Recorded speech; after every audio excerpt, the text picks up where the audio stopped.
Bem, então o Comitê Brasileiro pela Anistia de São Paulo foi criado no dia 12 de maio de 1978 e nós fizemos um encontro em Salvador no dia 7 de setembro de 1978. Desse encontro de Salvador saiu a convocação para o primeiro congresso que foi realizado aqui em São Paulo, no Tuca, em novembro de 1978, nos dias 2, 3, 4 e 5 de novembro. A abertura foi na PUC, as reuniões de trabalho das comissões foram no Instituto Sede Sapiência e o encerramento foi no Teatro Ruth Escobar no dia 5 de novembro. Bem, a partir dessa data do Congresso de 1978, esse Congresso reuniu, ele foi antecedido de um conjunto, então, de reuniões de trabalho realizado no Sede Sapiência e tirou uma série de decisões, né, às quais ontem nós já nos referimos.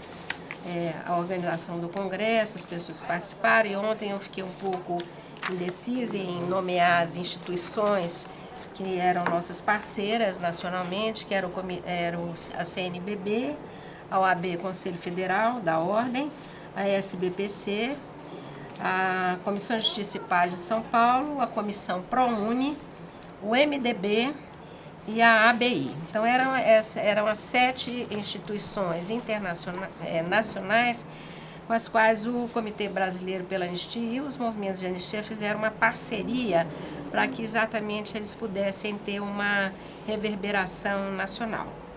Aqui em São Paulo, além do Comitê Brasileiro de São Paulo, nós fundamos mais 17 núcleos em cidades do interior. Então, isso tudo facilitou também com que as propostas do CBA São Paulo e do Movimento de Anistia pudessem sendo desenvolvidas. Os CBAs do interior, eles foram fundados em São José dos Campos, Santos, Campinas, Piracicaba, Limeira, Sorocaba, Ribeirão Preto, Bauru, ABC, Assis, Osasco, Itapira, Jacareí, Mogi das Cruzes e Guaratinguetá. Então, era um conjunto de instituições co-irmãs, né? Nossas co-irmãs, e também eles, em todo o Brasil, nós contamos, no final do segundo congresso, que é em 79, nós listamos, mais ou menos, não é uma estatística, eu diria assim, precisa, porque as informações também nunca chegaram a ser sistematizadas, mas em torno de quase 60 núcleos CBA, porque aqui só em São Paulo a gente teve 18, né? CBA São Paulo mais esses 17. Rio de Janeiro, Minas Gerais, Pernambuco, Ceará, Bahia, que eram estados onde os comitês de anistia eram bastante fortalecidos, imaginamos que pudesse também ter havido outros núcleos. Pois bem, então em novembro foi feito esse congresso, tirou uma das decisões desse primeiro congresso, do ponto de vista organizativo, foi que nós criamos uma comissão executiva nacional. Essa comissão executiva nacional foi constituída pelo CBA São Paulo, Rio de Janeiro, Bahia, Movimento Feminino pela Anistia Nacional e o Movimento Feminino pela Anistia de Minas Gerais, a Sociedade de Defesa dos Direitos Humanos do Pará e o Movimento Mato Grossense de Anistia. Então, essas instituições, elas passaram a ficar com uma tarefa, né, uma missão de aglutinar todas essas instituições no Brasil para fazer com que as grandes decisões do Congresso de Anistia pudessem ir sendo implementadas, né? Bem, então, no ano de 1978, nós já em dezembro, em 79, no dia 15 de junho de 79, ocorreu um importantíssimo encontro no Rio de Janeiro, que foi o primeiro encontro das entidades de anistia, todas já, né? E o CBA do Rio de Janeiro e a Comissão Nacional de Mortos Desaparecidos divulgam uma publicação datilografada, encadernada com papelzinho verde, né? Sobre os presos, os mortos, os desaparecidos. Essa publicação, ela teve uma importância muito grande para todas as outras pesquisas que nós fizemos sobre a lista não só dos presos políticos, dos mortos, dos desaparecidos e de todas as questões que diziam respeito a torturas. Então, ela foi pioneira e aí teve um papel realmente destacado a Comissão de Familiares Nacional de Mortos e Desaparecidos e o CBA do Rio de Janeiro. Eles tiveram um papel muito, eu diria assim, muito robusto na organização desses dados, né? E Pois não. Uma coisa, que é o seguinte, aí eu acho que precisaria, no Congresso de Anistia, realizado aqui no Tuca, nós tivemos contato com quase todos os familiares de mortos e desaparecidos, tá certo? E nós, então, anotamos os endereços das famílias e passamos a mandar correspondência para que as famílias nos dessem alguns documentos necessários para que a gente começasse a fazer um pequeno dossiê. Então, uma foto, uma pequena biografia e um pequeno relato das circunstâncias de desaparecimento e de prisão e de morte, o que se sabia naquela época. Este material foi entregue à Comissão de Mortos e Desaparecidos do CBA, tá certo? E as pessoas que integravam esta comissão começaram a trabalhar sobre este material. Muito bem. Eu me lembro da Rosalina, me lembro da Dona Felícia, mas me lembro em especial, tá certo, do Ivan Seixas e da Suzana Lisboa. Esses materiais, se fez um pequeno dossiê, mas havia informações que precisavam ser checadas. Então esse pequeno dossiê foi levado aos presídios, porque os presos políticos tinham informações para acrescentar a esse dossiê. Então a gente levou ao presídio do Barro Branco, levamos ao Rio de Janeiro, levamos à Bahia, levamos à ilha de Itamaracá, levamos à Fortaleza, nos presídios políticos, para que eles fossem checados essas questões. E saiu então daí o primeiro dossiê, que foi esse que a Dodora está falando da reunião do Rio de Janeiro, que foi um primeiro dossiê, e ele é a base de todos os outros dossiês que se seguiram.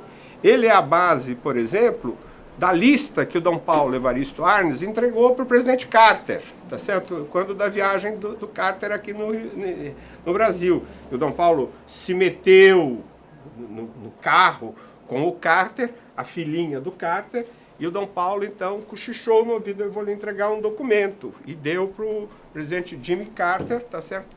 A lista dos desaparecidos e mortos do Brasil, que o Jimmy Carter divulgou. Entendeu? Então, essa reunião do Rio é importante mesmo. E a gente teve no Congresso aqui, só de familiares desaparecidos, que está aqui, olha, 126 famílias estavam presentes e assinaram o documento aqui. Isso mostra que mesmo, né, já antes da anistia, as famílias já tinham uma articulação e um levantamento, né, muito grande dos desaparecidos. Porque os desaparecidos, eles param o desaparecimento praticamente 75, 76, quando tem a chacina da Lapa, e não tem mais desaparecidos, né? Só alguns esporádicos. Então, a gente já tinha, na anistia, né? Em 78, a lista quase que atual. Então, além dessa lista, né, quer dizer, a grande... pensamos bem, essa lista foi sistematizada em 1979. Então, ali não só tinha a lista dos mortos desaparecidos, como dos torturadores, dos instrumentos de tortura com nome, sobrenome e as formas pelas quais essas pessoas morreram. Isso em 1979. Nós estamos em 2013, né? Então, nós podemos dar que desde esta ocasião, tendo sido entregue para o presidente dos Estados Unidos, tendo sido entregue ao Dom Paulo Evaristo Arnes e as outras autoridades, como era a praxe, se levar para a OAB, para a ABI, etc., que essa lista com os torturadores, os instrumentos de tortura, é absolutamente conhecida. Não tem nenhum mistério. Bom, isso foi junho de 1979. No mês de julho de 1979, ocorre o terceiro encontro dos movimentos de anistia, com um documento que nós chamamos de reafirmação do compromisso nacional. Nesse mês de julho, nós já tínhamos uma informação sobre aquele projeto de anistia, que desde junho nós tínhamos informação, que no dia 27 de junho é que saiu um projeto de anistia, esse projeto ao qual Luiz se referiu, do Petrônio Portela. Do Petrônio Portela, que esqueceu na cadeira, que o jornalista... Então, nós já sabíamos, e então, em julho, nós já estávamos perplexos com a matéria, com o tipo de projeto que não correspondia em nenhum momento às nossas pretensões de uma anistia ampla, geral e restrita. Bem, então, em agosto de 79, que foi a data prevista, né, para a votação da lei, né, de anistia no Congresso Nacional, nós fizemos aqui em São Paulo incontáveis mobilizações. Também nesse mês de julho de 1979, há uma delegação que vai a Roma, né, e vai levando dessa delegação participar a Rosalina, o Luiz Eduardo, entre outros, que depois eu pedi, não sei se você já quer falar agora. Não sei, talvez quebre um pouco, né, ficar só um relato. Então, eu acho que o relato de Roma, eu e o Luiz podíamos fazer. Foi assim, no fim, a gente já estava muito próximo da anistia, não é? Porque é julho, a anistia é em agosto, e a gente resolve ir a partir do pessoal internacional que veio ao Congresso, foi dado algumas passagens, bolsa pela Fundação Lelo Barros, a minha foi pela Fundação Lelo Barros, a minha passagem, e a gente foi retirado na reunião que nós fizemos no CBA, e foram tirados os nomes das pessoas que iriam, representando os familiares de mortos desaparecidos. A Maria Augusta Capistrano teve a possibilidade de ir uma segunda pessoa, fui eu, né? Eu e a Maria Augusta, e eu acho que estava a Ruth Escobar, você tem Escobar? Não, estava a dona Helena Greco, a Bisoca, filha dela, tá certo? A Ruth Escobar. Não, a Ayrton não foi. Foi? Foi o Modesto da Silveira. Não, Isso, Modesto não foi. Não. E você foi, você estava lá. Isso. Mas ele não foi pela nossa comissão, né?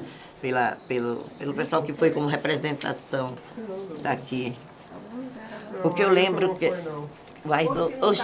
Deixa eu lhe dizer. A Branca estava com o Modesto. Então, a Branca estava com o Modesto. Eu acho que o Ayrton não foi. Vou lhe contar porque o Ayrton foi. Tá bom. Nós fomos para aquela... Lembra que a gente foi juntos em Portugal, ficar na casa, acho que do Levi ou do Arrudão. E ficamos juntos, eu, você e ele, na casa. Não, eu não fui a Portugal, não. Foi você? Não, eu fui à Itália, a Roma, depois eu fui à França, a Paris, e de Paris eu voltei para São Paulo. Eu não fui a Portugal. E onde foi que a gente ficou junto com a Ailton? Eu não sei. Essas histórias, coisas a gente está...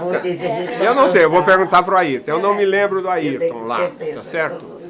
E me lembro do Modesto com a Branca, isso eu me lembro. Tá certo? Mas eu acho, de qualquer forma, que esse congresso, essa reunião de Roma, foi muito importante. E foi um choque para nós, tá certo? Vamos falar as coisas como elas são. Nós aqui achávamos que nós íamos conquistar a anistia. E nós saímos daqui com a convicção que a anistia estava próxima.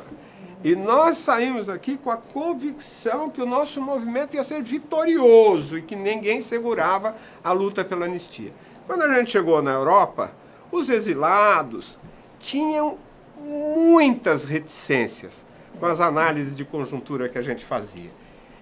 Desacreditavam. Quando a gente contava o que os CBAs, o que o movimento de anistia, o que nós estávamos fazendo, os atos públicos com 50, com 60 mil pessoas, com 10 mil pessoas, as pessoas achavam que nós estávamos exagerando.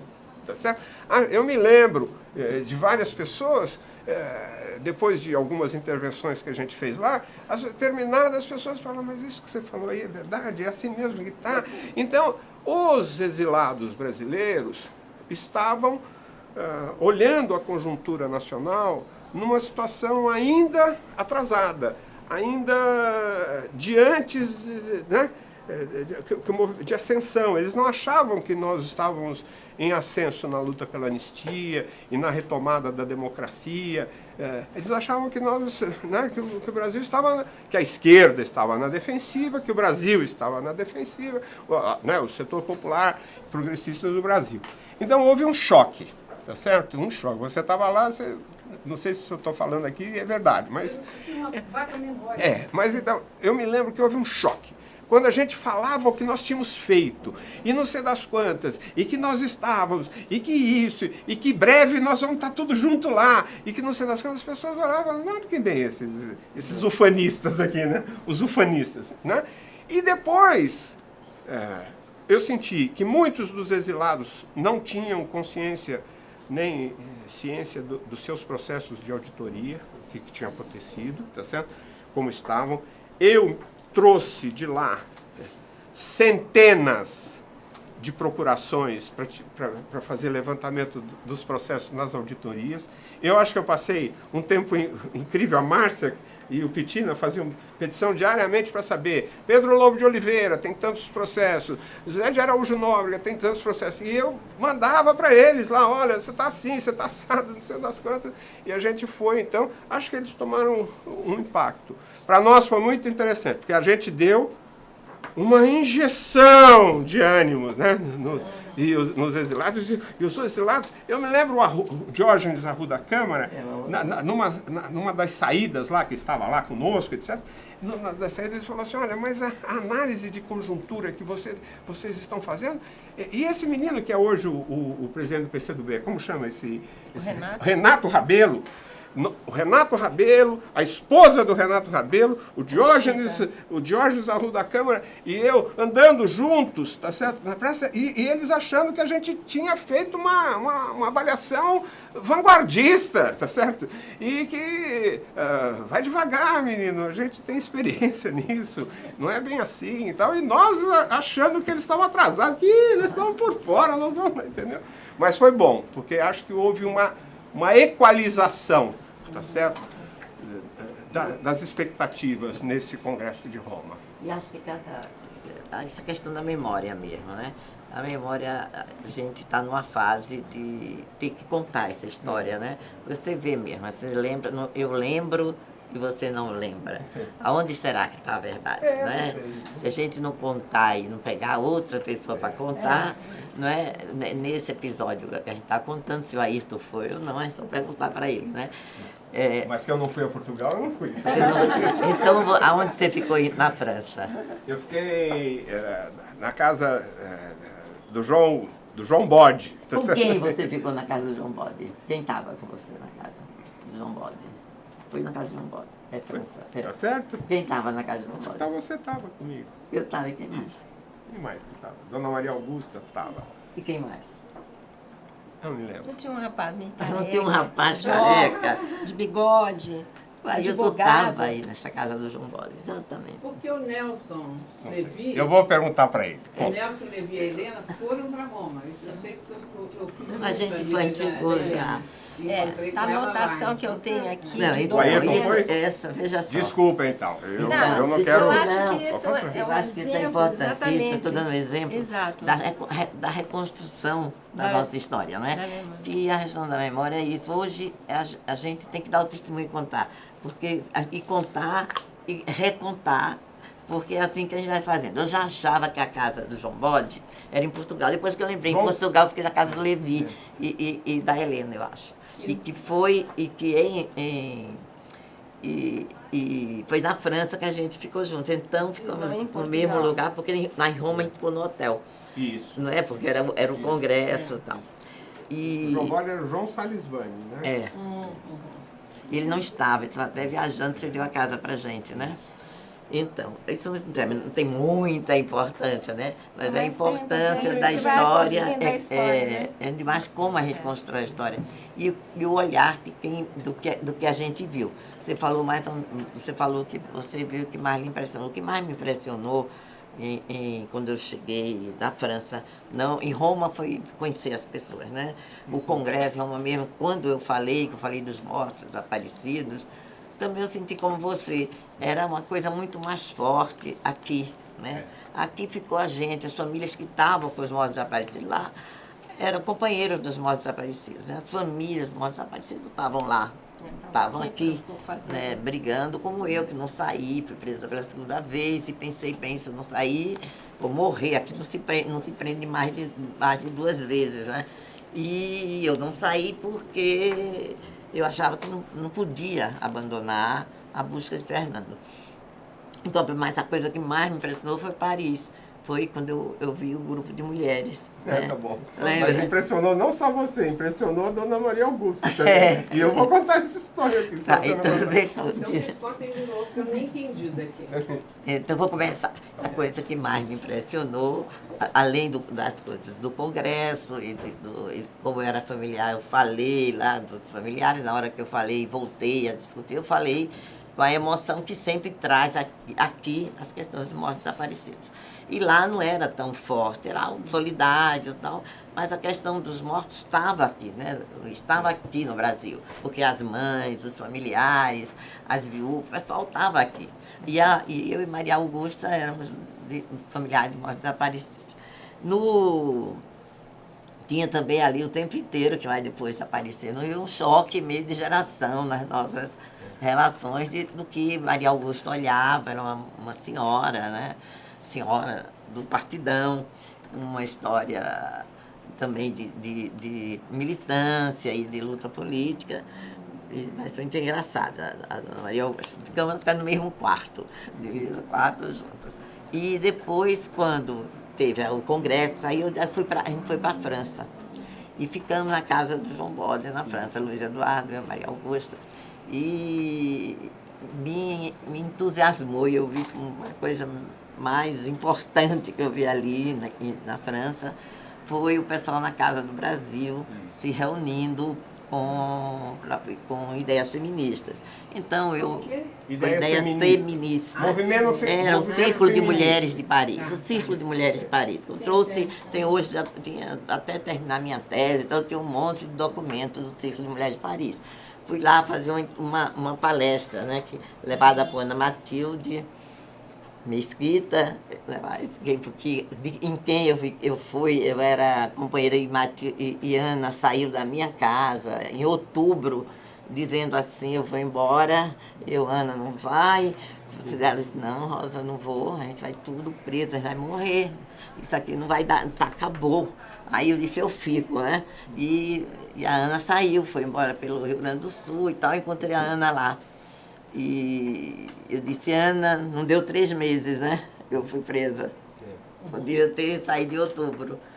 Aí, bem, a Ana era do grupo, era a Ana Maria Moraes, né? E foi muito, muito, para mim, muito interessante, porque eu estava começando a discutir essas ideias no Brasil, era algo muito pouco ainda difundido, e para mim foi algo muito importante, porque depois, né, eu buscando uma forma de militar no Brasil, já que militar a anistia, quando a gente acabou o Congresso, diminuiu a nossa intensa militância todo dia lá no bequinho, ali na rua onde era o escritório. Então, eu comecei a militar no Brasil Mulher e tal. E foi muito inspirada a nossa discussão, mesmo com a Terezinha Zerbini e tal, abria pelo feminismo, foi muito inspirada ali nos encontros do Círculo de Mulheres de Paris. Depois a gente fez todos correspondendo, recebendo. Eu vou contar uma fase dessa história. Nós fomos para Paris. Terminou o encontro em Roma, nós fomos para Paris. E lá em Paris tinha, no campus da cidade universitária, tinha a Casa do Brasil. E lá tinha a reunião dos movimentos feministas. E nós fomos, então, convidados para fazer uma exposição sobre a luta aqui no Brasil, etc. e tal. E eu fui junto, mas a prioridade de fala era a prioridade das companheiras, das mulheres, né? Então foi a dona Maria Augusta, foi ela, tal, a gente sentou lá, fizemos uma pequena exposição, tá certo? E ouvimos então as explicações e um pouco o relato das lutas feministas, daquelas feministas francesas, naquele momento. Brasileiras, francesas e tinha francesa também, né? Tem um monte de gente.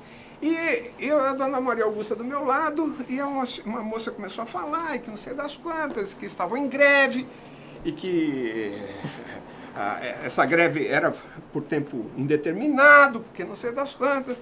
E a dona Maria Augusta querendo compreender, mas elas estão em greve, mas qual é a reivindicação delas, tá certo? Qual é a greve? Qual é a greve? Aí a moça, a dona Maria Augusta, perguntou para ela, tá certo? E aí ela falou assim, nós somos sexistas. A dona Maria Augusta olhou assim. E nós estamos em greve de sexo. A dona Maria Augusta olhou e falou, greve de sexo? Greve de sexo. A dona Maria Augusta, hoje está com 98 anos, mas era uma velhinha toda estilo, né, meio compenetrada, né? Ela ficou escandalizada. Aí ela, depois disso, todos os dias ela me põe a mão no meu braço e fala assim, essa greve não dá certo, não. Essa greve não. Essa greve é uma greve nova. Essa coisa, elas estão. Greve de sexo? Eu nunca vi mulher fazer greve de sexo. Isso aí não dá certo, não. Isso aí não dá certo, não. Eu sei dizer que esse assunto tomou conta da mente dela durante uns 15 dias, entendeu? E ela saiu chocada com a feminista francesa que gritava lá, nós estamos em greve de sexo, por tempo indeterminado. Ela falou, isso é contra nós, isso não... Eu me lembro com muita graça da dona Maria Augusta. Ela falou, greve do quê? Greve do quê? Greve de sexo. Ou seja, que esse encontro em Roma também foi um encontro de duas trajetórias um pouco diferentes, né? Porque nós que ficamos no exílio, acabamos entrando em contato com movimentos pacifistas, feministas, ambientalistas, né? Verdade. E vocês que estavam aqui estavam na velha e importantíssima luta abaixo da ditadura, né? Nós estávamos também, mas nós estávamos muito mais em contato, né, com esses novos movimentos, né?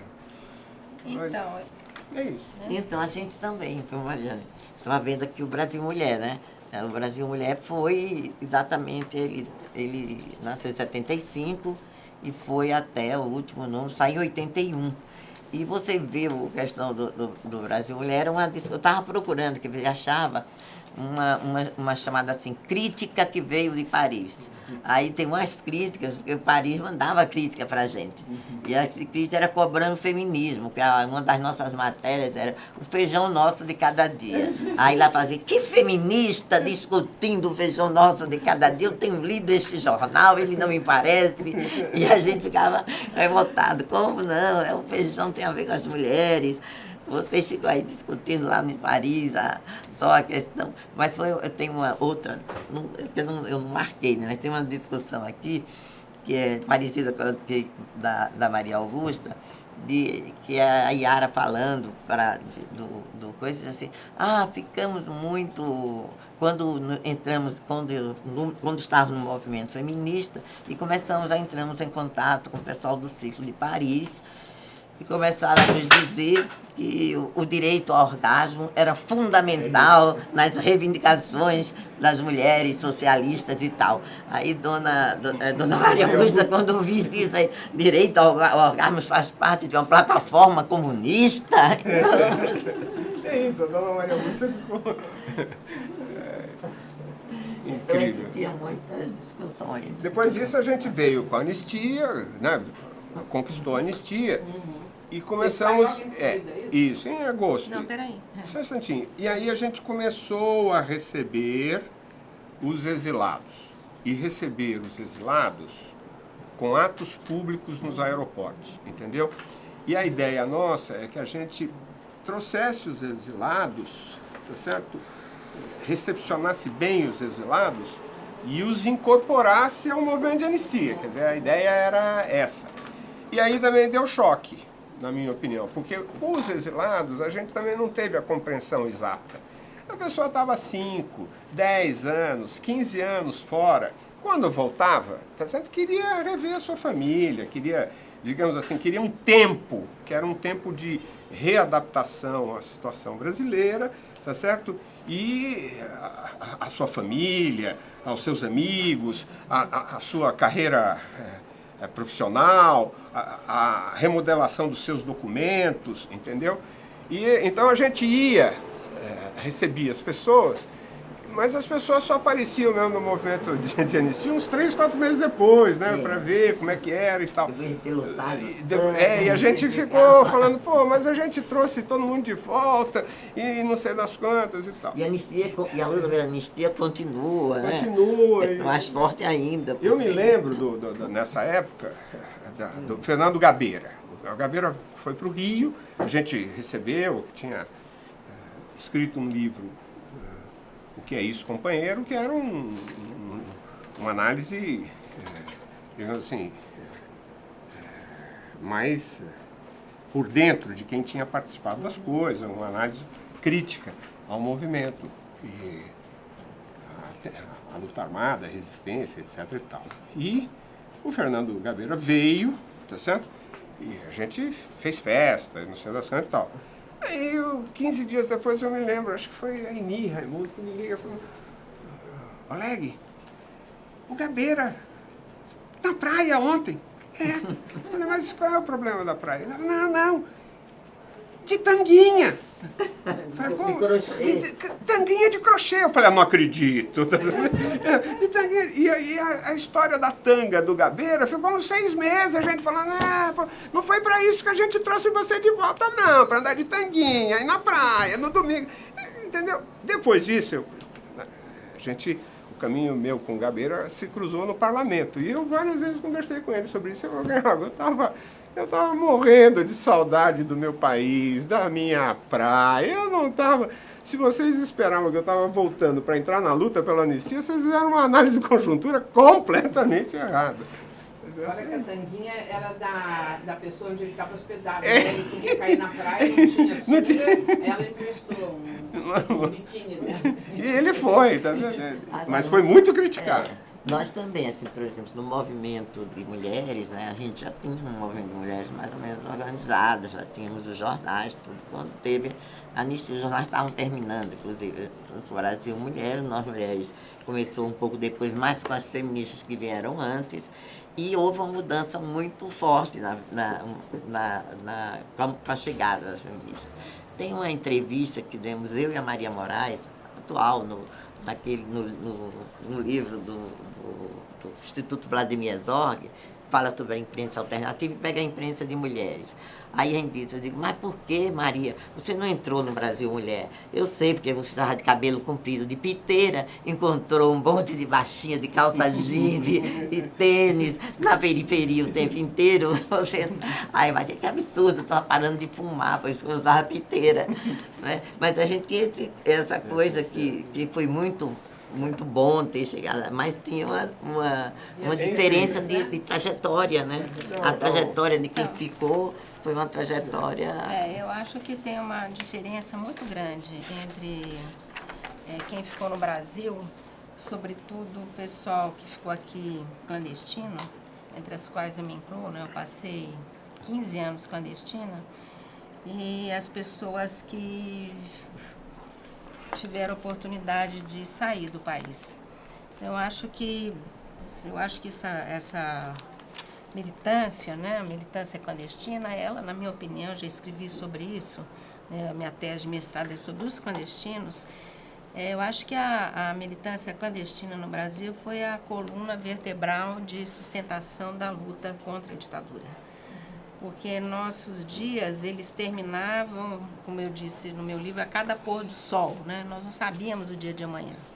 Nós poderíamos ter as nossas casas invadidas, poderíamos estar sendo seguidos, e todos nós, né, éramos ou militantes de organizações políticas, ou militantes que tinham tido seus parentes assassinados, ou tinham tido seus parentes presos. Então, a gente sabia que éramos pessoas vigiadas pela repressão.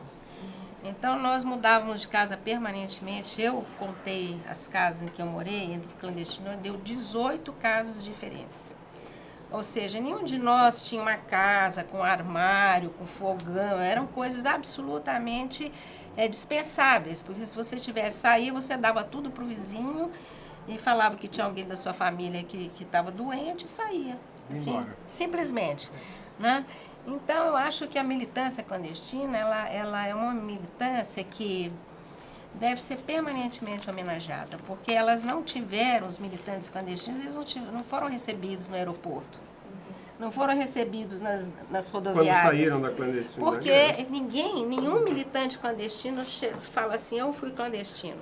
É raríssimo.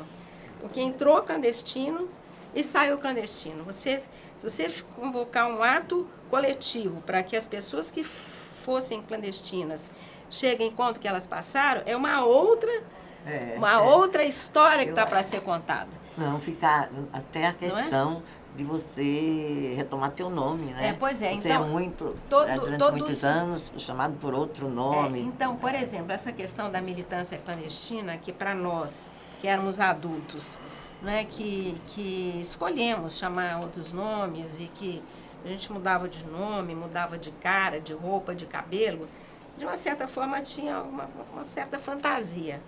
Mas os nossos filhos, que nasceram durante as nossas clandestinidades, eles nasceram sem saber os seus nomes verdadeiros de família, sem conhecer suas respectivas famílias. Então, eles nasceram chamando fulano de tal, no caso, os meus filhos chamavam fulano de tal, e eram outro sobrenome. E assim, entraram na escola com esse sobrenome frio, entraram com as suas identidades frias, e eles só vieram a saber que o sobrenome deles era outro, que a família deles era outra família, quando eles já estavam adolescentes.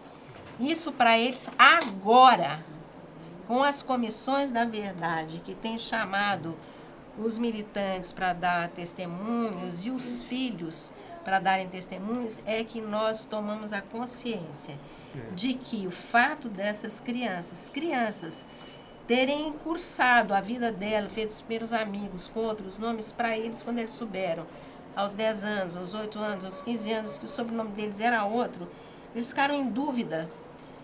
Mas e agora? Então, eu tenho um depoimento. Uma crise de identidade. No caso da Priscila, ela escreveu um texto, vai sair publicado pela Comissão da Verdade da Assembleia Legislativa.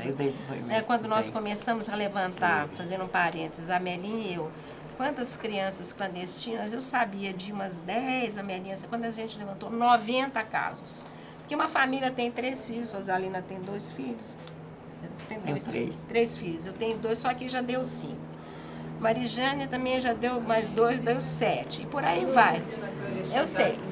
Pois é, mas que viveram também situações de terem ficado exilados. Então, nós levantamos 90 crianças aqui de São Paulo. Bem, mas então, uma história. Os meninos eram clandestinos porque não podiam contar o sobrenome dos pais. Eles passaram a poder contar o sobrenome dos pais quando os pais foram presos. Então, era para ter o seu próprio sobrenome, o pai tinha que estar preso. Então, foi como o caso da Crimeia, né? O Joca só pôde ter o nome através de um processo demoradíssimo, né? Porque como o André morreu na guerrilha do Araguaia, a Crimeia saiu grávida da guerrilha, o Joca nasceu quando ela está presa, né? Mas como que não tinha como fazer até o exame de DNA de paternidade só tinha o dela, né? Porque o André, o pai do André, estavam mortos. Eles conseguiram juridicamente, né, o nome. Há casos, inclusive, de pessoas que, entre a sua história real e a sua história verdadeira, preferiram ficar com a sua história real. Então eu conheço pessoas que foram criadas com o nome X que era um nome de guerra, etc. Quando descobriram quem eram e não mudaram seus nomes. Meu nome continua sendo tal. E conheço gente também exilado, que voltou ao Brasil, não se adaptou ao Brasil e voltou de novo. Tem gente que mora na Suécia, aquele senhor que você conhece, sempre vem aqui uma vez por ano, vai no escritório, vê como é que estão as coisas dele e volta em seguida para a Holanda, entendeu? Alemanha, então... Essa questão é só para fazer esse contraponto, né? Tem muitas histórias ainda que não foram contadas. Se a nossa historinha tão pequena, se o aí estava ou não, a gente precisa ser contada para a gente lembrar quem estava, né? E que momento, porque tem coisas que porque tem um arquivo, tem algumas coisas mais guardadas, outras não. Por exemplo, uma das coisas mais impressionantes são as crianças do Araguaia. Não é que eu mesmo que sempre soube tudo, porque nunca sei todas as coisas, fiquei no Brasil na busca do meu irmão, percorri cemitério, atrás de ficha, no Brasil inteiro e tal.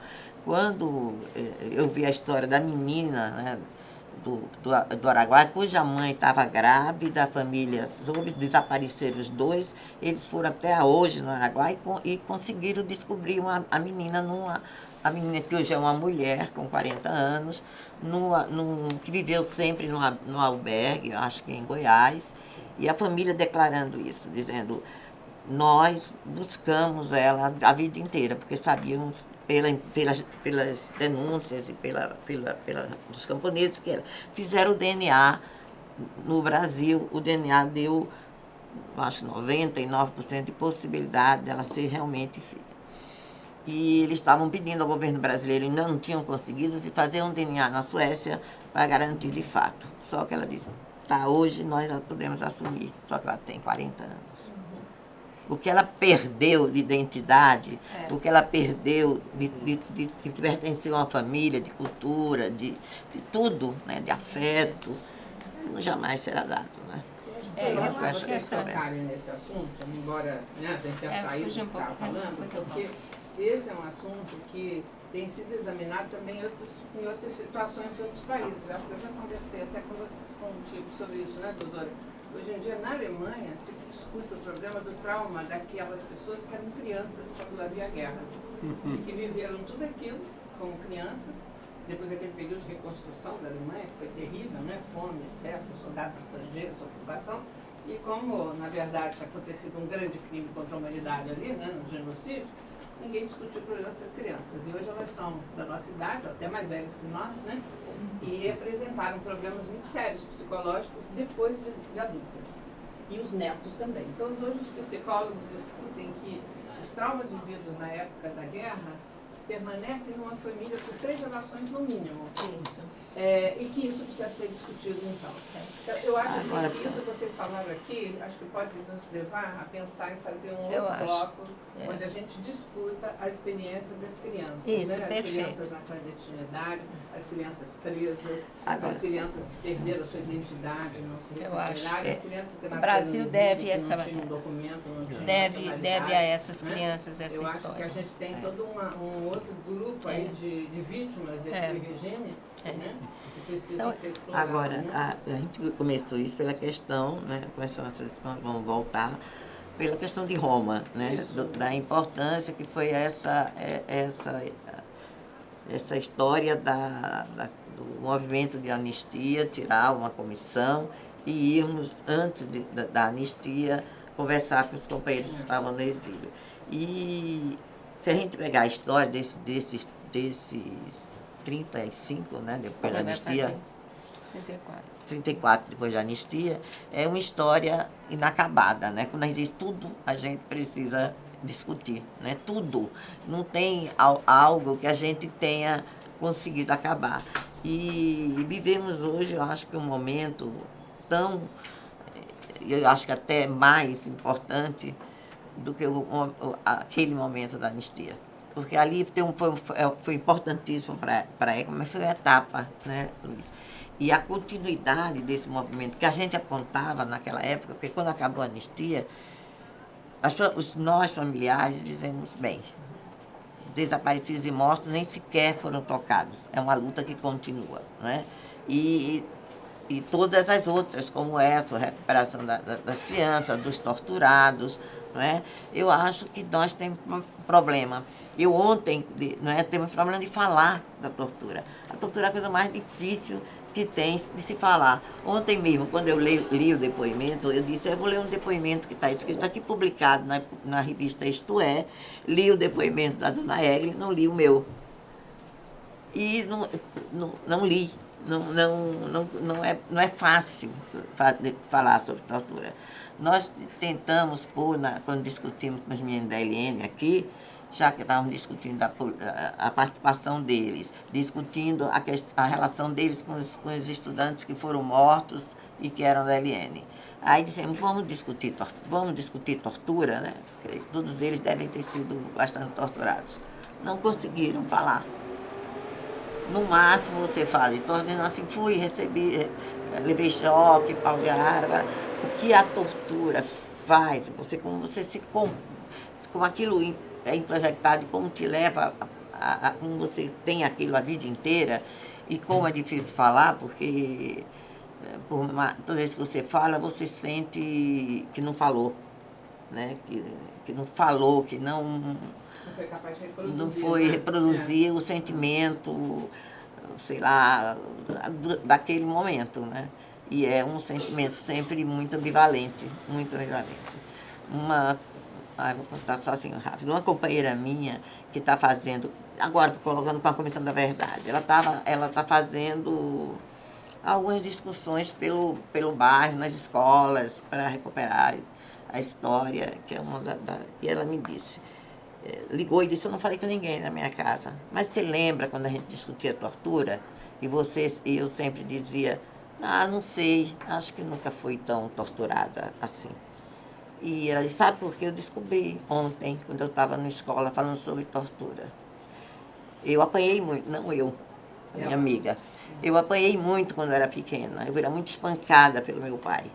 E eu amava, eu amo muito, né? E entendo até pelos problemas que ele tinha, alcoolista e tal. E ela disse, agora quando eu falei para a escola, eu entendi. Porque o torturador sempre me batia menos. Porque ele podia me bater muito mais, porque afinal, quem me batia quando eu era criança era a pessoa que eu mais amava. Então, todas essas identificações que passam pela gente quando está na situação de tortura, não tem como contar, né? Uma experiência de tortura. Ao lado de uma pessoa que fez uma tese de doutorado, da qual eu fui uma dos membros da banca, que fez uma tese sobre tortura. E eu sou uma torturada, né? Então, quando eu conto isso, eu conto dizendo que é a minha experiência, que é a experiência que eu acho pessoal, de como a gente fala e diz que vi ontem aqui, quando não fui capaz de ler, um depoimento publicado e foi lido publicado na revista Isto É, não é? Por que a gente tem, né, passa por isso? Esse fenômeno, eu acho que a Rosalina tem razão.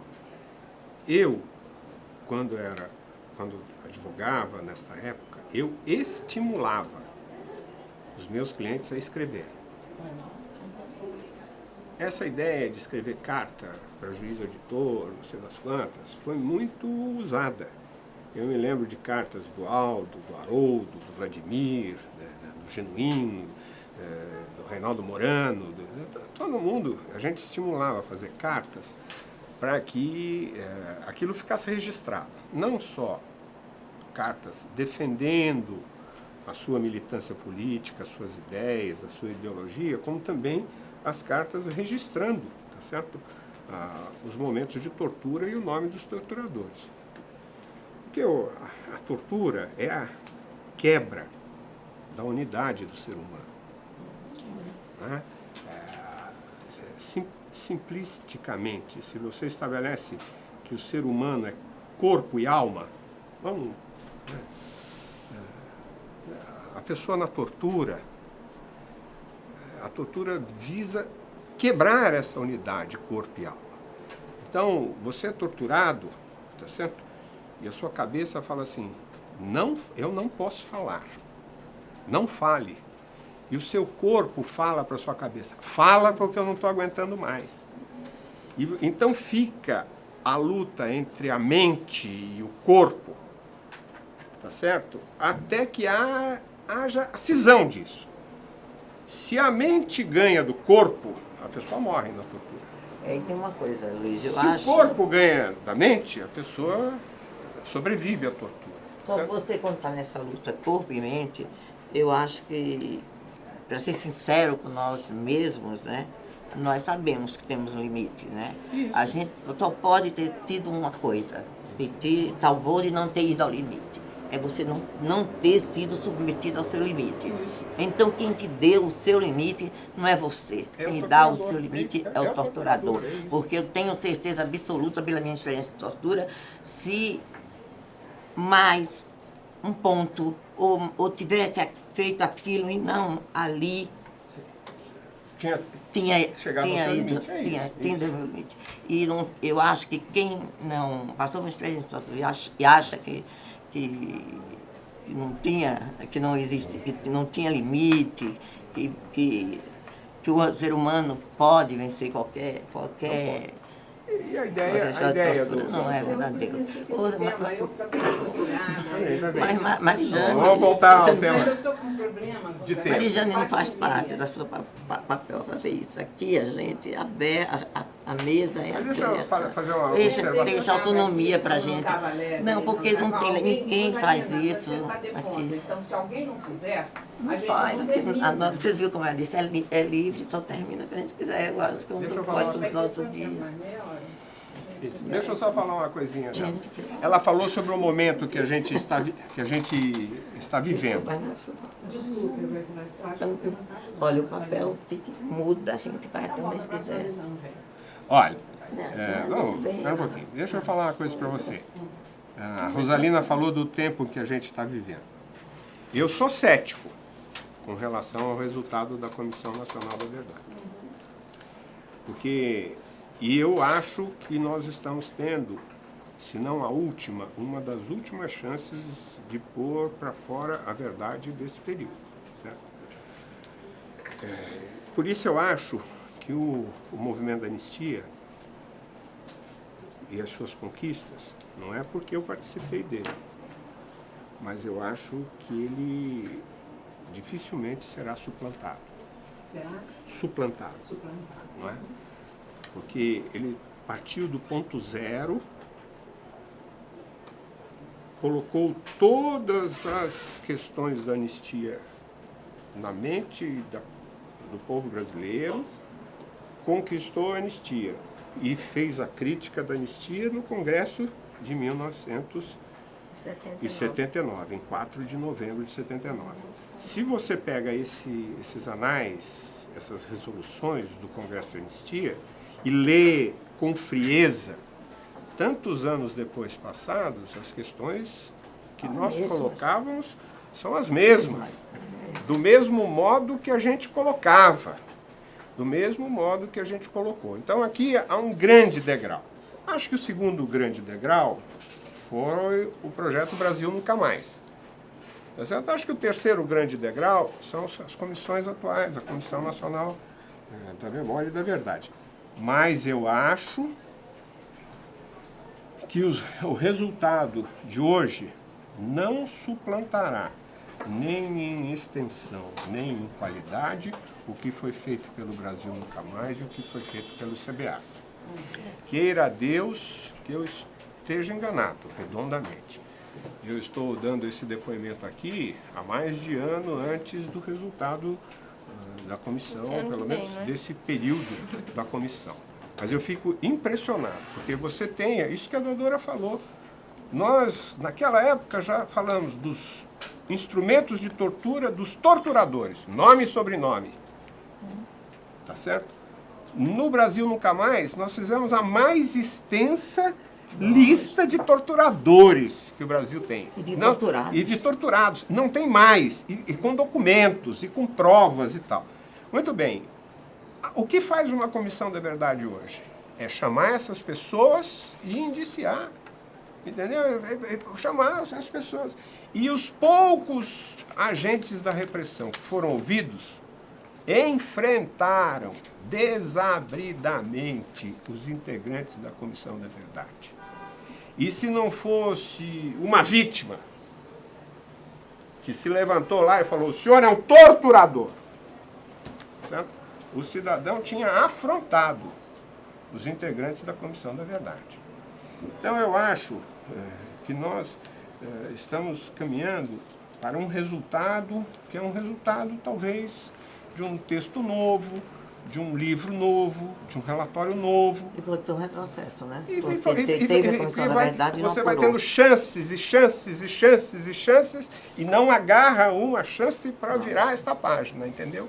Então, Eu acho isso. Sobre isso, eu queria dizer o seguinte, fazer uma...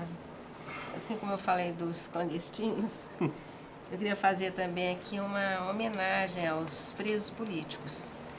Porque estas listas de torturados, torturadores, instrumentos de tortura foram feitas pelos presos políticos dentro da cadeia. Então, eles estavam presos, eles tinham sido torturados, eles continuavam dentro de um equipamento do Estado, eles fizeram essas listas. Quer dizer que toda a documentação que existe sobre tortura, sobre instrumentos de tortura, quem escreveu? Os presos políticos do Brasil. E é impressionante, são 220 torturadores, são várias formas de tortura, e eles escreveram, os protagonistas, inclusive, nos meus trabalhos sobre essa matéria, tem o nome de todos os presos, tanto do Rio de Janeiro, quantos de São Paulo, quantos da Frei Caneca, quantos do presídio de Recife, quanto da prisão de Linhares, quanto da presídio de Tiradentes, quanto das prisões femininas, da Talavera Abruzzo, todos. E além das denúncias dos instrumentos de tortura, eles também faziam greve de fome. Quer dizer, as trincheiras, as prisões eram também trincheiras de luta. Em nenhum momento os presos políticos do Brasil terá havido momentos, né? Mas os momentos que nós, nos movimentos de anistia, tomamos consciência, foram os movimentos de luta e das greves de fome dos presos políticos, que era a única forma que eles tinham para lutar, porque eles já estavam presos, eles não tinham liberdade de ir e vir, eles não tinham liberdade de expressão, eles não podiam estar nas ruas. Então, eles usavam uma forma de assumir, né, uma possibilidade de uma destruição do seu corpo através da greve de fome. E fizeram denúncias, inclusive durante o dia das votações do processo de anistia. Porque depois desse 1979, em agosto, dia 8 de agosto, que nós fizemos um grande ato público na Praça da Sé, no dia 14, foi uma comissão de familiares a Brasília para conversar com os parlamentares para ver exatamente como andava, quantas andava a votação do projeto de anistia. E no dia 22 nós fizemos um outro ato público na Praça da Sé. Esse ato público do dia 8 é aquele famoso ato que tem aquela pomba em cima da faixa dos securitários, né? E foi um ato que nós tomamos um espaço público, que estavam absolutamente proibidos, e houve uma parlamentação do CBA São Paulo. O Luiz Eduardo estava nessa parlamentação com o pessoal que proibia as manifestações, falando, olha, nós vamos fazer um ato... Como é que foi que você conversou? Para dizer que a gente ia fazer uma manifestação de anistia na Praça da Sé e que não queríamos ser interrompidos. E eles nos cercaram, né, e nós fizemos uma grande manifestação. Então, eu acho que essa vitória, além disso, o movimento de anistia tomou as ruas. Em São Paulo foi um movimento que rompeu. E quem eram as pessoas da anistia? Eram as pessoas que não estavam presas, que não estavam fora do Brasil.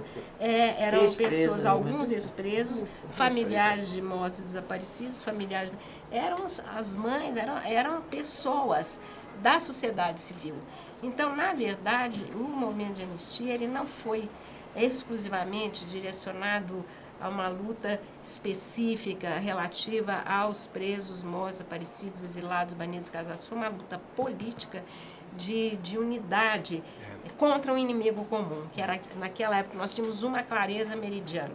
As divergências políticas das 60 organizações clandestinas que entraram na luta se reconheciam numa perspectiva que era o inimigo comum. Não trotskistas, guerrilha urbana, guerrilha rural, Partido Comunista, igreja, padres, todos nós, a gente aprendeu nessa convivência. Nós aprendemos nessa convivência. A tolerância, a ouvir as pessoas, a respeitar as pessoas. Aquelas pessoas que tinham posição mais atrasada do que a gente, às vezes a gente ficava com vontade, mas a gente tinha compreensão de que a unidade era mais importante, entendeu? E essa questão que a doutora levanta, do papel dos presos políticos, é muito interessante. Aqui houve uma iniciativa do Comitê de Solidariedade aos Revolucionários Brasileiros. Talvez vocês não tenham ouvido falar deste comitê. Mas este Comitê de Solidariedade aos Revolucionários do Brasil anualmente soltava um relatório sobre a situação da repressão política no Brasil. E o relatório invariavelmente começava assim: em algum ponto do território nacional, nos dias tais, tais e tais, reuniram-se os membros integrantes do Comitê de Revolucionários, de Solidariedade aos Revolucionários do Brasil, para produzir o seguinte relatório relativo ao ano tal.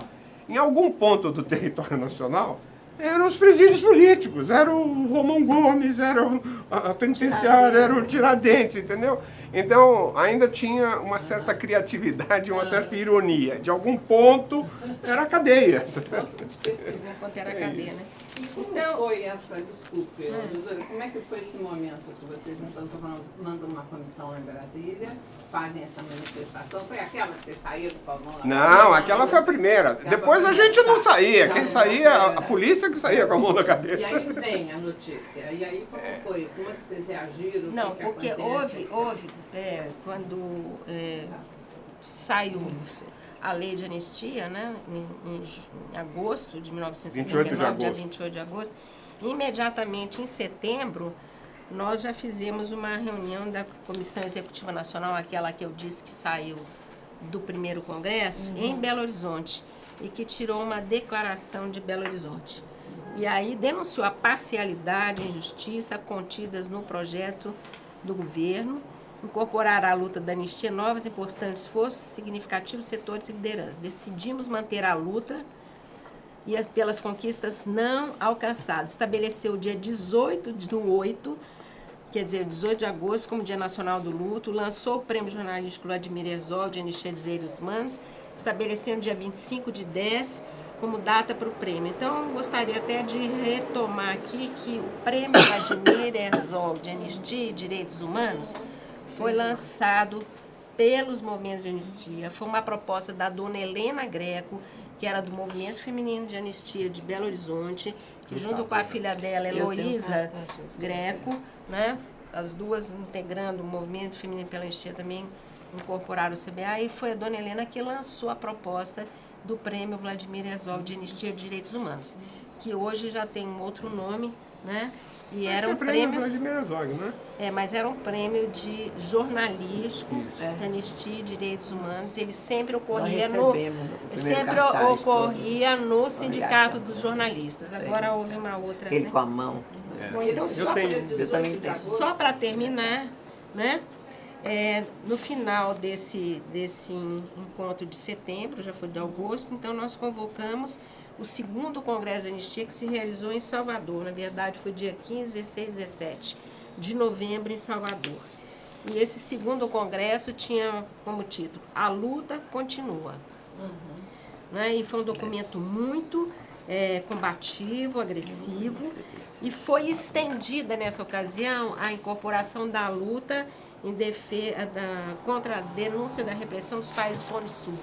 Fizemos uma ampla campanha para o retorno da Flávia Schilling, do Flávio Kutzi, e também a volta sobre o esclarecimento dos sequestros uruguais Lilian e Universindo Dias. E no final de 79, nós começamos então a estabelecer algumas consignas do segundo congresso, que era isso, de dar nome às ruas dos presos, praças, dos assassinados, ruas. nomes de ruas. Estabelecemos uma série de propostas para que a sociedade abraçasse. Fomos buscar os exilados e banidos nos aeroportos e começamos a fazer os primeiros traslados dos restos mortais de assassinados políticos. O CBA de São Paulo, o primeiro traslado foi no dia 10/12 de 79, traslado de Carlos Marighella de São Paulo para Salvador. Foi um ato no Instituto de Arquitetos do Brasil, no IAB. Em 1980, o traslado de Pedro Pomar de São Paulo para Belém do Pará, realizado na ABI. Depois foi o traslado Yuri Xavier Pereira e Alex de Paula Xavier Pereira, realizado na ZESP. Eram todas essas instituições integradas ao CBA, que foi em 18 de outubro de 80. Em 81, traslado de Carlos Nicolau Daniele de São Paulo para Niterói, também na ABI. E 16 de maio de 81, na Igreja São Domingos, aqui em Perdizes, a cerimônia de traslado da Sônia Maria Angel Jones de São Paulo para o Rio. Um pouquinho, vamos mais. Além de fazer os traslados, nós começamos a descobrir ossadas de desaparecidos. Os desaparecidos políticos brasileiros, acho que a maioria dos que já foram encontrados e identificados, o foram nessa época. Entendeu? Nós recebemos informações. Não, a Vala não encontrou, a Vala tirou, mas não identificou. Então, Antônio dos Três, 7? Tá bem. Então, eu pensei que fosse só o Antônio dos Três Reis de Oliveira. Tá bem. Então, muito bem. Então, nós encontramos o Luiz Eurico Teixeira Lisboa, foi o primeiro. Uma menina estudante da PUC, tá certo? Lá na cidade de Rio Verde, tá certo? Maria Augusta Tomás e Márcio Beck Machado, tá certo? Aliás, vocês precisavam... Sim, mas ela era estudante da PUC. Assim. Aqui, daqui. E foi aquele episódio que a polícia vem e tira o... Isso, exatamente. A gente já fez. Isso. Até ouvimos. E foi nesse lugar lá em Rio Verde que a gente localizou, tomou o depoimento e acabou encontrando que... esse episódio eu vou falar. Ó, nós recebemos informações de que este casal, Maria Augusta Tomás e Márcio Beck Machado, militantes do Molipo, tinham sido assassinados em uma fazenda na cidade de Rio Verde, em Goiás. Tá certo? Trabalhava num jornal lá em Goiás, no Diário da Manhã, o irmão do preso político Atom Fon Filho, Antônio Carlos Fon, jornalista. E a gente passou essas informações e ele começou a averiguar, localizou o fazendeiro, a mulher do fazendeiro, a fazenda, o local, e nós montamos uma comissão. O Sepúlveda Pertence era vice-presidente da OAB Nacional, foi com a gente, o Sigmaringa Seixas foi com a gente, 2 deputados estaduais foram com a gente, e nós fomos lá. E localizamos e tomamos os depoimentos. Neste dia, lá em Rio Verde, a Ordem dos Advogados não abriu a sessão e não deixou a gente tomar os depoimentos na sessão local da Ordem dos Advogados. Então, nós fomos no escritório de um advogado, que me lembro que na porta da sala dele estava escrito Socorro Jurídico. Então ele abriu a porta, a gente já faleceu esse advogado. Nós tomamos os depoimentos do dono da fazenda, relatando como é que foi, a mulher do dono da fazenda, o capataz e tal. E nós então voltamos no dia seguinte, já para cercar o local. Quando a gente voltou, à noite, eles remexeram e tiraram as ossadas, tá certo? Mas mesmo assim, como fizeram à noite, não fizeram com presteza. Então sobrou tarso, metatarso, alguns dentes que nós acabamos tirando e comprovando. Mas o mais importante disso, além desse episódio, foi que nós fomos a primeira vez, tomamos os depoimentos, voltamos no dia seguinte e voltamos para Goiânia. Quando eu chego no hotel em Goiânia, eu recebo um envelope.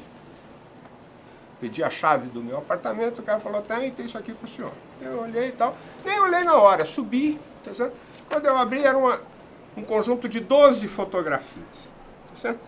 E eu comecei a olhar, vejo fotos de pessoas estendidas no chão mortas, fotos de paraquedas, tá certo? Içando coisas, fotos de armadilhas na mata. E mais tarde eu recebo um telefonema de um homem, o senhor recebeu essas fotos? As fotos recebi. Eu falei, mas eu não entendo isso aqui. Quem é o senhor? Ele falou assim, isso aí é a guerrilha do Araguaia. Então alguém...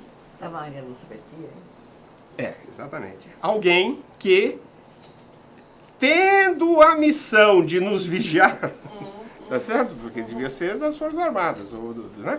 Acabou nos dando as fotos. São essas fotos que estão no processo da guerrilha do Araguaia, tá certo? Depois disso, o Paulo Fonteles... Aí nós... O Paulo Fonteles trouxe de Belém. Eu trabalhava no Sindicato dos Jornalistas aqui em São Paulo e o Paulo Fonteles me ligou. Aquele jeito dele. Ei, mano, tô aqui em São Paulo, tô precisando falar com você.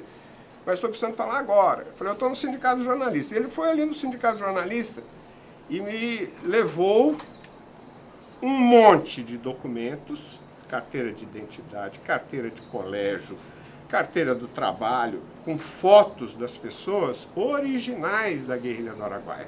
Então, documentos Maria Lúcia Petit, tá certo? Documentos de várias pessoas. E uma lata de leite completamente amassada e enferrujada, onde os documentos tinham sido achados.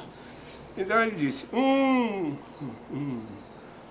sitiante, um roceiro, lavrando a sua terra, bateu com a enxada nisso aqui, tirou e acabou procurando não sei quem, que acabou levando, ele era deputado nessa época, levando lá para mim, eu estou te trazendo isso aqui. Então, a ação, a famosa ação da guerrilha do Araguaia, que corre na primeira vara da Justiça Federal em Brasília, que deu o ganho de causa, que foi a primeira grande derrota da União Federal Judiciária na questão da guerrilha, a ação começa com fotos que a gente recebeu clandestinamente em Goiás, nessa história do Rio Verde, e com os documentos que o Paulo Fonteles acabou me entregando, tá certo?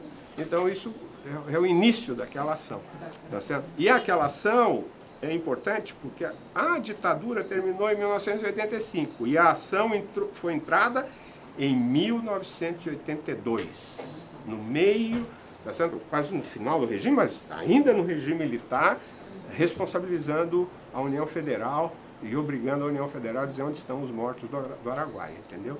E levou, sei lá, 20 e tantos anos para ser deferida. Então, Lita, a gente entrou com ações naquela época, né? Por exemplo, a gente tem uma ação do meu irmão, tá aí no livro, de 1974, na Corte, na Anistia Internacional, na Anistia Internacional. Na Corte Interamericana? Na Corte Interamericana, na Anistia, na seção Anistia Internacional.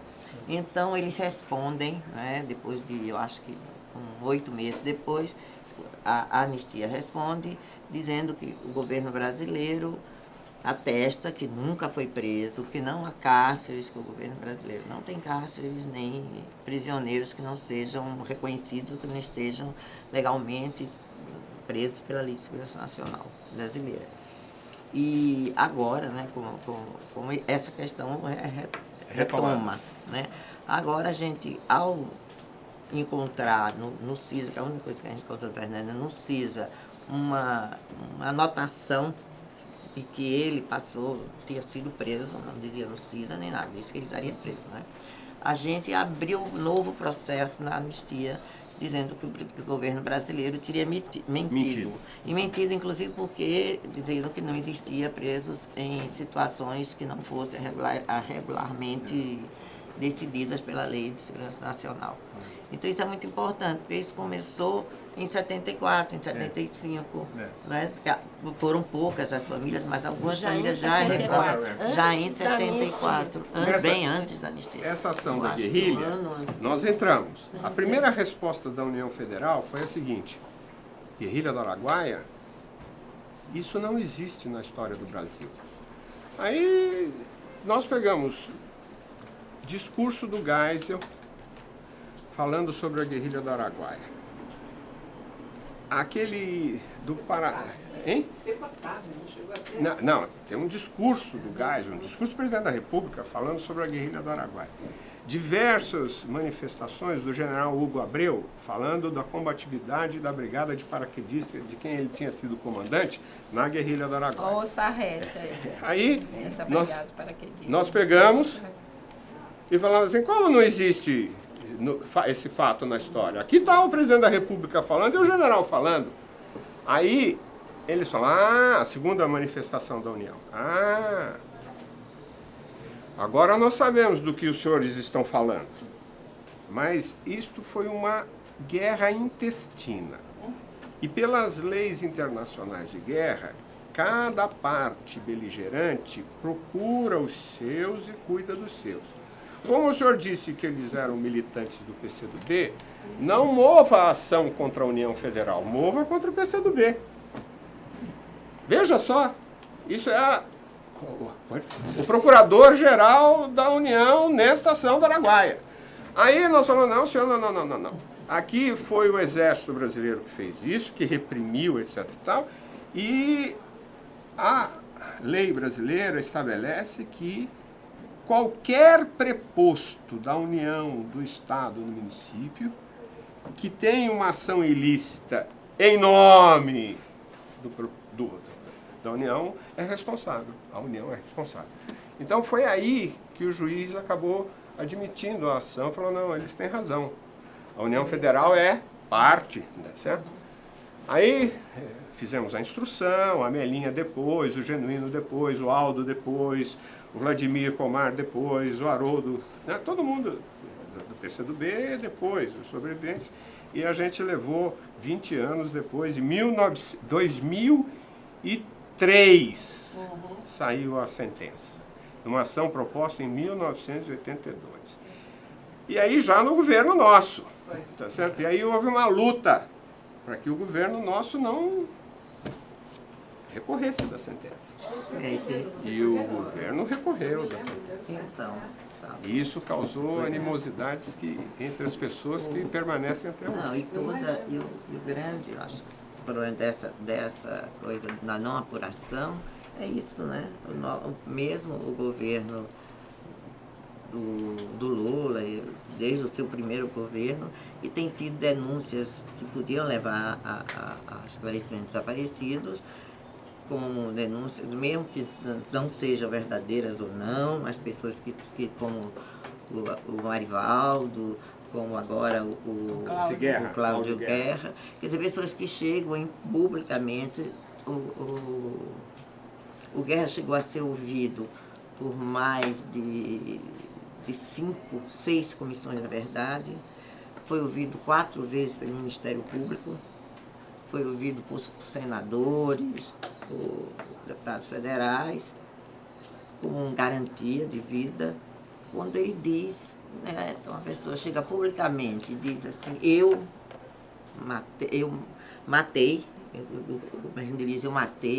eu tirei uma pessoa dentro de uma casa, aquela casa da morte, dei 2 tiros nele, joguei nessa ribanceira, levei entre os quais meu irmão, na Rosa Kuczynski, da casa da morte da Barão de Mesquita ao forno da usina tal e tal.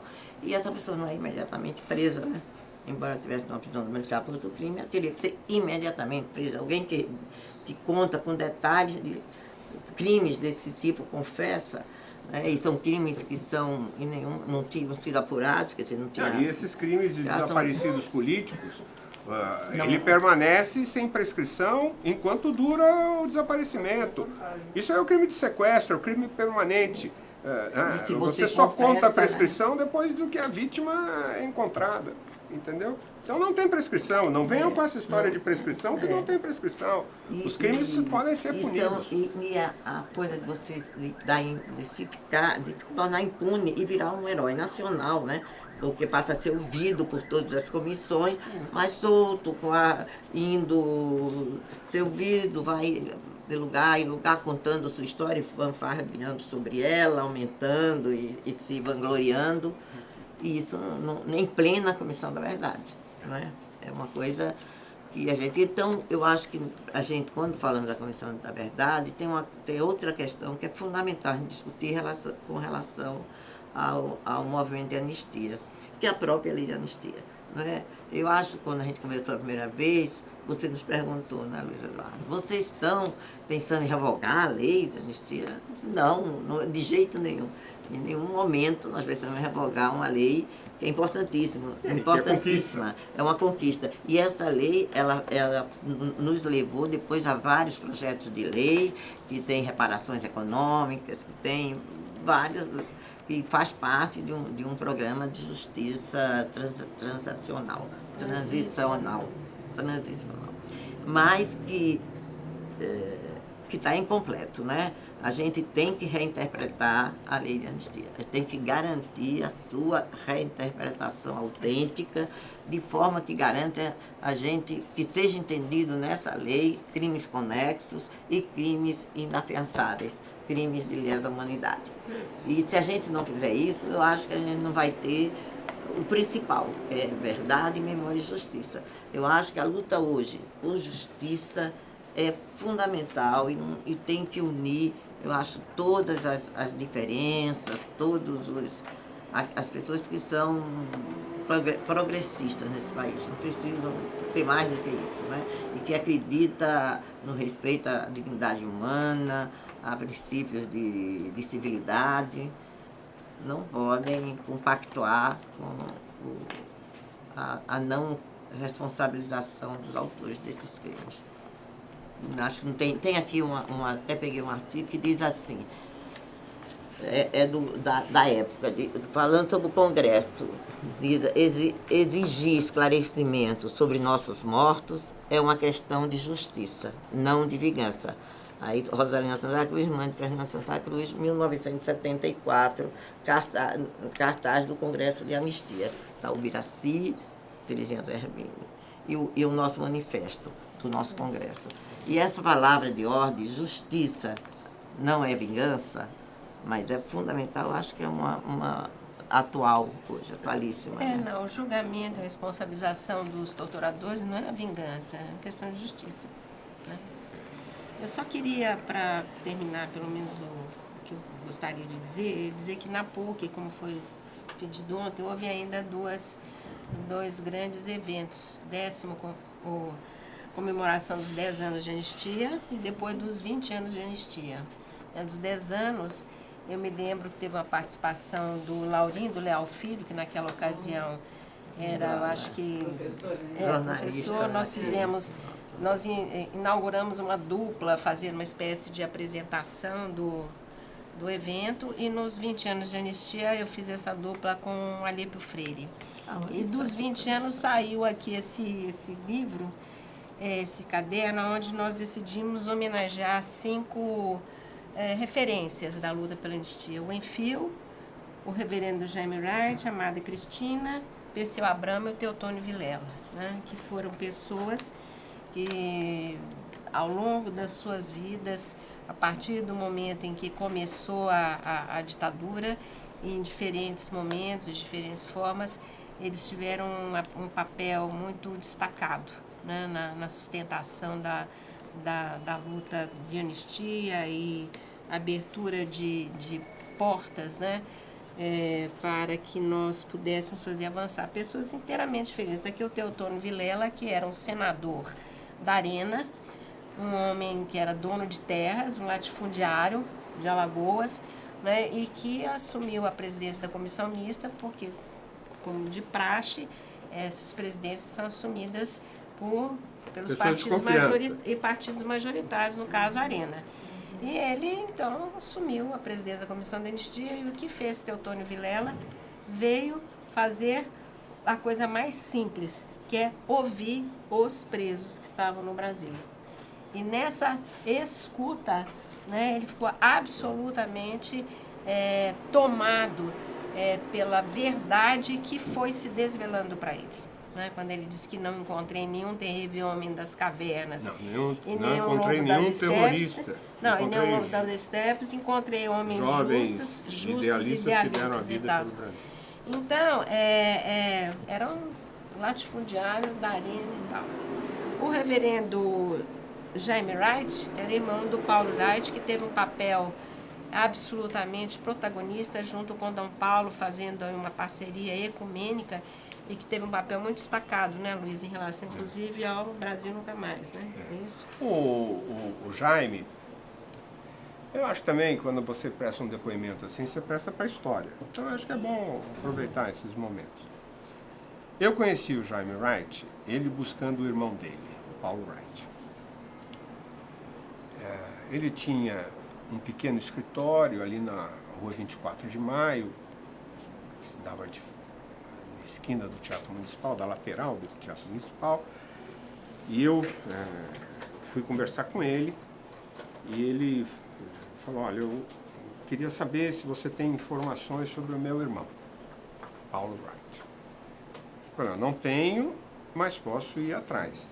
Eu fiquei sabendo que o irmão dele era dirigente de AP, na APML, não na AP do B, na APML, e havia desaparecido, tinha sido preso, etc. Então eu fui atrás de pessoas que eu conhecia que tinham ligação com a APML. E as pessoas diziam, não, está morto, foi torturado até a morte, etc. E tal. Eu voltei a falar com o Jaime Wright. Jaime, eu acho que seu irmão está morto. Todas as pessoas que eu falei dizem que ele morreu. As informações é que ele foi assassinado pela repressão. Aí o Jaime Wright falou para mim assim, eu vou aos Estados Unidos. E eu vou conversar com a dona fulana de tal, nos Estados Unidos. Mas o que? Essa dona fulana de tal tem poderes mediúnicos de localizar pessoas desaparecidas. E essa senhora é usada, inclusive, pelo governo dos Estados Unidos. Quando o governo quer saber a localização, consulta essa pessoa. Eu marquei uma audiência e vou. Então depois você volta. Aí ele foi aos Estados Unidos e voltou. E voltou e mandou me chamar lá nesse escritório da 24 de Maio. Eu fui, ele falou assim, ó, meu irmão está vivo. Pegou o mapa do Brasil aqui e falou assim, meu irmão está aqui, nesta região, segundo disse essa senhora. E eu, então, estou convencido disso, porque ela tem sido usada em busca de pessoas e tem um handicap no encontro de pessoas, e eu, não sei das contas, eu falei, Jaime, deixa eu falar uma coisa. Eu não sei se essa mulher acertou ou errou. Neste caso do seu irmão, ela errou. É melhor que a gente diga isso para você. O seu irmão está morto. O seu irmão é um dos desaparecidos políticos. Né? E a partir daí, eu conversei um pouco com o Dom Paulo. O Dom Paulo gostava já do Jaime Wright. E tinha feito a missa do Alexandre Vanucci, antes disso, ao lado do Jaime Wright. Mas eu acho que o Dom Paulo se sensibilizou com este episódio. E nós trouxemos o Jaime Wright para dentro da Cúria. O Jaime Wright mandava mais na Cúria que bispo aqui em São Paulo, entendeu? E virou uma pessoa dos principais auxiliares de Dom Paulo e dos principais protagonistas na luta pelos direitos humanos. Com a Jean Rocha, comigo e com ele, fundamos o Clamor, tá certo? Depois disso, na Comissão Arquidiocesana de Direitos Humanos, sempre com ele, tá certo? E acabou nascendo uma amizade. Ele era uma pessoa especial mesmo. Na luta pela anistia, ele sempre esteve junto, tá certo? E ele passou a acreditar. Algumas daquelas pessoas que eu tinha pedido para dar informações sobre o Paulo Wright, para eu passar para o Jaime Wright, eu acabei apresentando, tá certo? Ao próprio Jaime Wright, para ele ouvir dessas pessoas. Então, ele desacreditou na mulher dos Estados Unidos, americana, e passou a acreditar na gente. É impressionante como os familiares dos desaparecidos, muitas vezes, acreditam, tá certo? Recentemente, né? A dona Felícia, por exemplo, sempre acreditou. Mas não foi a dona Felícia, né? Que recebeu telefonemas com a voz, à noite, reiterados, com a voz de uma mulher né, que se dizia Isis. E no momento em que ela ouvia aquela voz, né, à noite ela não conseguia se discernir se era ou não a filha dela. Mas as famílias todas, né? Eu acho que a gente passava por momentos diferentes, né? Eu acho assim, até a anistia, a família, a busca pelo familiar era a busca para encontrar o vivo, né? E é nesse período mais ou menos, né, que teve que vários familiares, inclusive o Kuczynski, que é né? Ele foi e pagou uma notícia falsa no exterior. Ele foi ao exterior e pagou, né? Por uma notícia da irmã que não era verdadeira. E como ele teve uma informação de que receberia um bilhete dela, né? Ele pagou o bilhete. E, por exemplo, nós tivemos muitas notícias, né? A notícia, por exemplo, que nós tivemos, que é de uma pessoa super conhecida, que já morreu, né? Que é a da advogada de Recife, né? Controvertida. Ela é que nos dá a primeira notícia, um bilhete, né? Que ela dá à minha mãe, dizendo: Fernando está preso na Tutó, esquina da Marquês de Carvalhal. Tomás Carvalho. No Tomás de Carvalhal. Aí minha mãe, minha mãe vem todos para São Paulo e minha irmã vai à Operação Bandeirantes, e chegando lá, claro, deve ser coincidência, porque a gente teve nunca a confirmação que Fernando teve na operação. Ele dá o Marechal, que é o carcereiro, completa o nome, Fernando Santa Cruz Oliveira. Você pode deixar, a sacola não tem, vai ter visita para ele. E minha irmã deixou as sacolas e tal. No outro dia, a gente recebe uma intimação para ir ao 2º Exército, mas na Albânia, o 2º Exército. O 2º Exército devolve a sacola e diz: ele não está aqui, nunca teve, foi um erro, porque do Marechal lá, do carcereiro. E a gente nunca soube se ele foi ou não, né? Fora isso, tem também o episódio que vários nós recebemos, que é o episódio do Juqueri. Todos possíveis, né? É possível que meu irmão tivesse em algum lugar, numa coisa como outro. E no Juqueri é que havia 14 pessoas em Franco da Rocha, no manicômio. O manicômio é uma verdadeira cidade. Na época tinha quase 10.000 internos, tinha cemitério próprio. Pessoas. Então, veio a notícia de que havia 14 desaparecidos políticos no Juqueri, né, desacordados, desmemoriados e tal. Aí a gente vai a Dom Paulo, e Dom Paulo tem uma enfermeira, amiga dele, que trabalha no Juqueri, no Franco da Rocha. E nós todos fomos pegar a cada dentária, sinais, olho, tal. Fizemos a ficha de todos os desaparecidos para ver se os 14 estavam. Não existia. Pelo menos não foi detectado. Então, quer dizer, de que o meu irmão estava na guerrilha do Araguaia, várias, né, notícias de que era verdade. A gente porque tinha conhecimento político, sabia que não. Por exemplo, a questão da Operação Bandeirantes, eu fui presa depois do desaparecimento de Fernando, né? Eu fui presa a segunda vez em abril, Fernando tinha sido preso em fevereiro. E quando eu dizia a sacola foi recebida, ele está lá. Assim que eu entrei, eu queria saber quem é Marechal. Já apanhei por isso, né? Você chega na UBAN perguntando quem é Marechal, o Marechal vem quer saber o que você quer me matar, o que você quer saber de mim. Ele era um carcereiro, né? Que levava a gente para tortura. E o Marechal, pelo amor de Deus, você recebeu a sacola do meu irmão. Eu sei que é seu irmão, nunca ouvi falar, né? E lá o tempo inteiro não teve, nunca passou por aqui, nenhum preso ali viu. Então, quer dizer, essa coisa das famílias ser lembradas, ou de que a pessoa poderia estar viva como uma forma, eu acho, de aumentar o sofrimento, de levar essa busca, né, que não era muito forte, além da gente também buscar isso, né?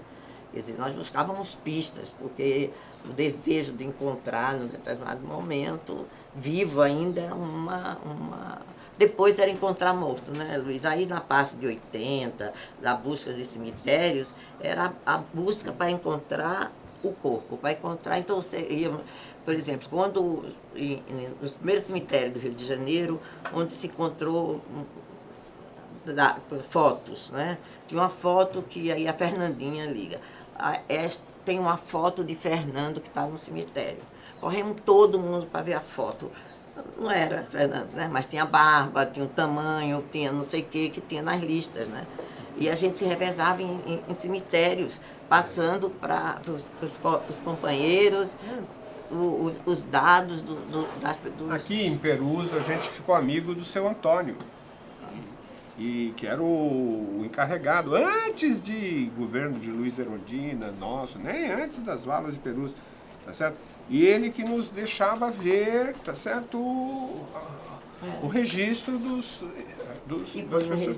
E foi no registro que a gente descobriu Antônio dos Três Reis de Oliveira, estava escrito Antônio dos Três Rios de Oliveira, aqueles dois irmãos. A Suzana também, porque a Suzana conhecia o nome Frio. Nelson Bueno, que era o nome do Teixeira, Lisboa.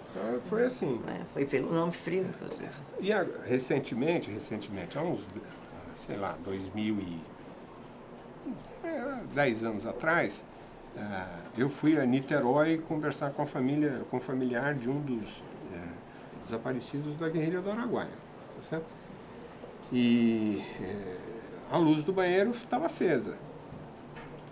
E a velhinha lá falou para mim, eu não me lembro o nome dele, eu estou tentando lembrar. A velha falou, Niterói, não vou apagar. Eu tenho um trato com meu filho. Ela não tem a luz acesa. Se o dia que ele chegasse, ele saiu de casa, se ele quisesse me ver e a luz estivesse acesa do banheiro, é que não tinha problema, ele podia vir. Tá certo? Se eu tivesse apagado a luz do banheiro, é que tinha polícia. E ela deixou anos, mas até agora, até 2000 acho que foi 2001, 2002, quando eu fui lá, que eu recebi informações sobre o filho dela, eu fui lá levar essas informações. E eu falei, olha, eu estou trazendo informações. Ela falou, não, tá aí. Eu falei, não, a senhora pode apagar. Ela virou para mim e falou, se o senhor quiser, o senhor apaga. Aí eu falei, não, senhora, isso é propaganda. Minha mãe passou anos sem mudar da casa, né? Porque a referência era ter E também, por exemplo, as alucinações, a gente buscava pistas, né? Qualquer pista era uma pista que a gente não ia e atravessava o país e tínhamos a solidariedade dos companheiros, né? Porque a busca era coletiva, né? Não existia uma busca individual. O que mais dói na gente é isso. Fizeram o que fizeram e continuam aí, tá certo? Ocupando cargos, não é? O delegado que na época da Operação Bandeirantes matou o Vladimir Herzog está aí, tá certo? Ainda hoje, tá certo? Então essas coisas é uma tremenda injustiça isso aí. O que demonstra que a luta continua, né? A Elô tinha pedido, vocês falaram um pouco do clamor. Vocês mencionaram aqui que nessa última reunião, né, pós a lei da anistia, vocês já estenderam um raio de ação para a questão do Fundo Sul, né? Não, são duas coisas diferentes. Por exemplo, alguns militantes do CBA, entre os quais a Fernanda Coelho, eu, o Atom Fon, né, que se integrou à luta, a Mara Luz, que depois se integrou à luta, nós fundamos uma instituição chamada CBS, Comitê Brasileiro de Solidariedade aos Povos da América Latina. Maurício Maia de Souza, que é o filho do Carlito Maia, que é quem escreve a fala sobre o Enfio, ele era um assessor, um ajudante do Enfio. Um jornalista, né, muito inteligente, muito interessante. Então, nós fundamos o CBS. Foi de tanto ver os militantes dos Cone Sul ali falando, sobretudo no escritório da rua Travessa Brigadeiros Antônio 21, porque eles frequentavam ali. Então, nós fundamos o CBS e a primeira grande ação foi em relação a El Salvador. Né? Isso foi em 1980, 81, 82. Esse trabalho de El Salvador deu em casamento, né? Foi quando o Fon casou com a Mara Luz, de tantas vezes que passaram o filme, fomos falando sobre El Salvador, El Salvador, El Salvador. Então, o CBS foi organizado Hamilton de Souza. Hamilton de Souza. Milton de Souza, jornalista. Teve também um papel... Solidariedade com o Uruguai. Com o Uruguai, Paraguai, Argentina, Chile e El Salvador. Então, eram países da América Latina. Então, isso é uma coisa. Outra coisa é o clamor. Aí, o clamor, o Luiz fala também que é uma instituição que ele foi um dos fundadores. Naquela época, começaram a aparecer no Brasil muitos refugiados argentinos, pessoas fugidas da Argentina. Né? Algumas chegavam com a roupa do corpo. Né? E não sei a que cargas d'água começaram a procurar a gente lá. Então, muitas chegaram a vir já com o endereço do escritório, certo? E a referência. Então, nós tínhamos aquele grupinho que eu falei para vocês ontem, lá da Madre Cristina, aquele grupinho permaneceu.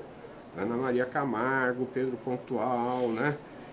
Etc, etc. Então, quando as pessoas chegavam, aqui não tinha ONU, não tinha Alto Comissariado das Nações Unidas, tá certo? Para refugiados, não tinha Acnur, tá certo? Então, tinha um escritório da Acnur no Rio de Janeiro, e se a gente quisesse dar o refúgio político, tinha que ir ao Rio de Janeiro e tal. Então, a gente montou uma pequena estrutura de hospedagem para essas pessoas que chegavam, entendeu? Aqui em São Paulo. Bom, e aí a Ana Maria Camargo ficou com algumas pessoas, o Pedro Pontual, tá certo? Ficou na casa, a gente ia pondo, segurando as pessoas, né? Até mexer no Acnur. Um desses argentinos que chegou, tá certo? Morava na rua, naquela rua do Palmeiras ali, naquela Turiaçu, convidou a mim e a Jean Rocha para uma reunião, um almoço na casa dele. Ele tinha vindo, tinha ficado, ele e a mulher sobre né, a guarda nossa, depois primeiro veio ele, depois veio a mulher, tá certo? E quando ele então arrumou emprego e alugou a casa ali na rua Turiaçu, ele chamou a gente para um jantar. E eu fui, quando eu chego lá, tá a Jean Rocha, tá certo? E nós ficamos conversando e não sei das quantas. E este casal, parece que tinha, não me lembro, mas parece que tinha filhos tomados pelos militares na Argentina. Muito bem, e aí tal, e naquela reunião surgiu a ideia de a gente constituir uma entidade. Mas dos meninos lá, que foi através dessa entidade, né? Aqueles meninos da Argentina que você foi, de Valparaíso. Não foi você? Não, isso é depois do clamor. Isso já depois. É uma obra do clamor. Aí, vamos fazer um pequeno, não sei das quantas e tal, e surgiu aquela ideia. Nós fomos embora, a Jean Rocha morava ali perto onde ela mora até hoje, eu deixei ela na casa dela e tal, já achou que era uma boa ideia. Eu falei, não, tudo bem, vamos, né? Aí a Jean me telefona segunda ou terça-feira e fala comigo, olha, o que você acha da gente convidar o Jaime Wright para discutir aquela ideia? Eu falei, tá bom. E eu então levei o Jaime Wright no outro fim de semana, na casa desse casal argentino, e levei o Jaime Wright de olhos vedados. Eu peguei dois algodão, dois chumacinhos de algodão, pus os olhos dele, pus um óculos e fomos, entramos. Descemos do carro, ele pegou no meu braço, eu entrei, só tirei. Ele não sabe aonde era a casa até hoje, sei lá. Ele saiu de lá, aí chegamos lá, e estava lá a Jean Rocha sabia onde que era a casa e tal. E a gente então estabeleceu. E aí foi do Jaime Wright a ideia de falar, nós precisamos de um guarda-chuva da Cúria de São Paulo.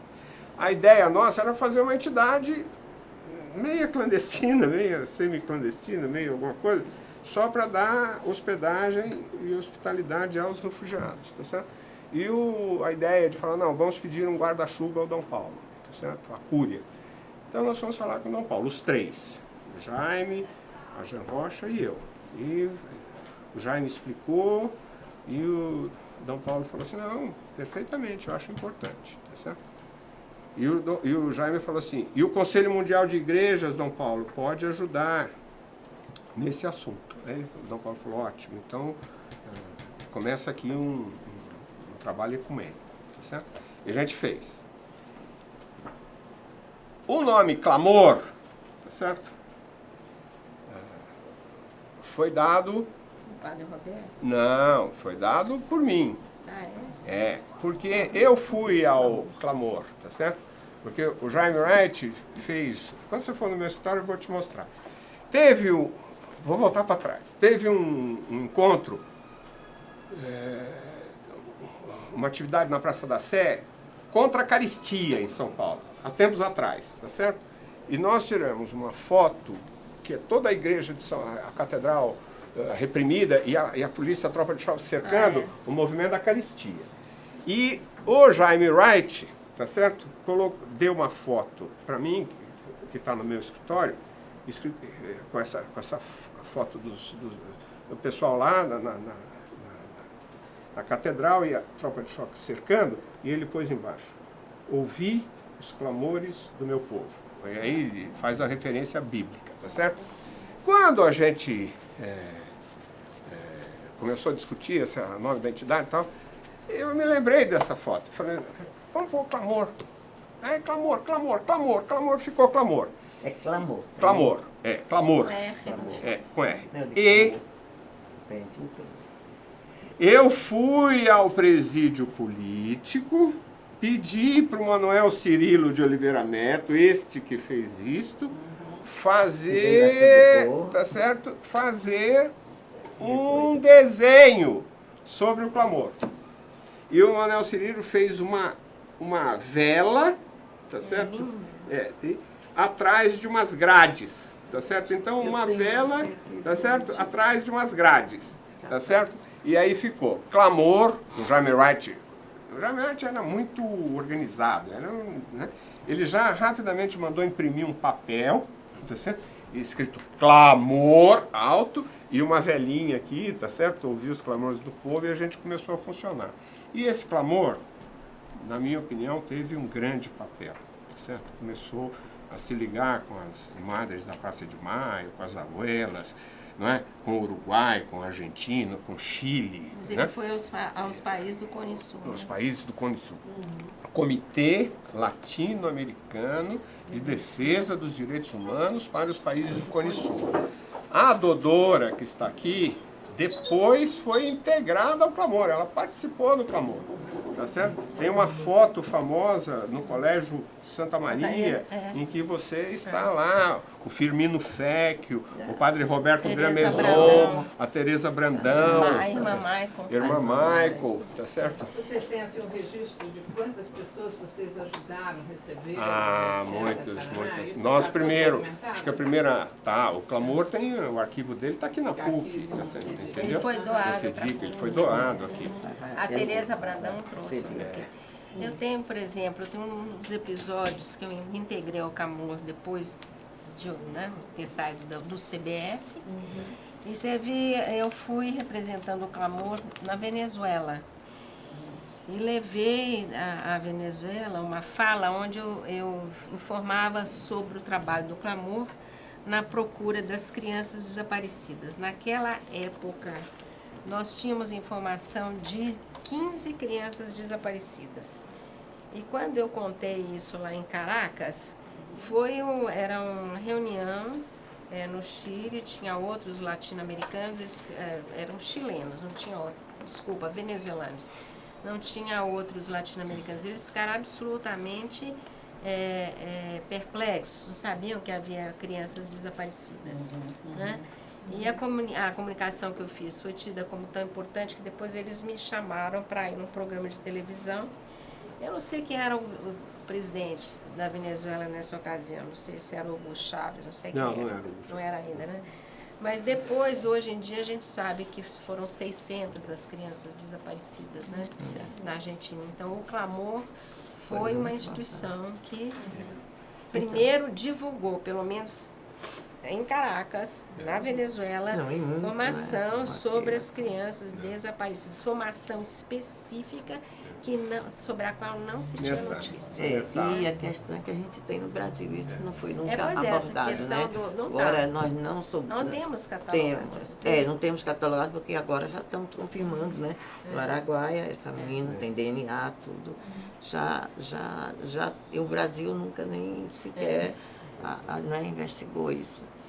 Nessa história do clamor, a gente aprendeu. Nós tínhamos... O que era o clamor? O clamor era uma salinha com 3 pessoas.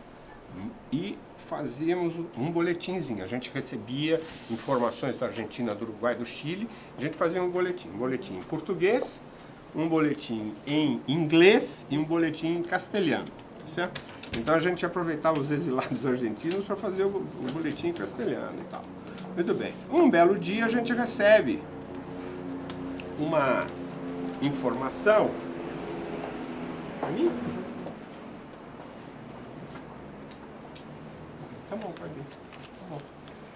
A gente recebe uma informação de uma avó dizendo que os seus netos, que o seu filho e a sua nora tinham sido assassinados na Argentina, mas que ela tinha 2 netos que não tinha notícia. E mandou as fotografias. Certo?